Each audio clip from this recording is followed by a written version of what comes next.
మధుర Telugu YouTube ఛానల్కి స్వాగతం. ఈరోజు నరసింహ శతకం నుండి మరొక పద్యాన్ని పాడుకుందాం.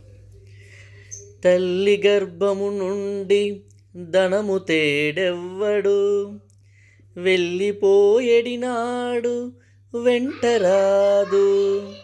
లక్షాధికారైన లవణమన్నమే కాని, మెరుగు బంగారంబు మృంగబోడు.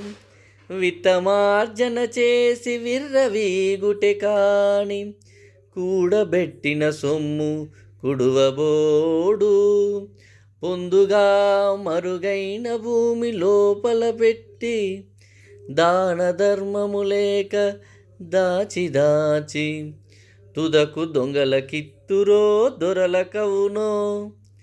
తేనె జుంటీగలియవా తెరువరులకు, భూషణ వికాస శ్రీ ధర్మపుర నివాస. దుష్ట సంహార నరసింహ దురిత దూర. ధన్యవాదం.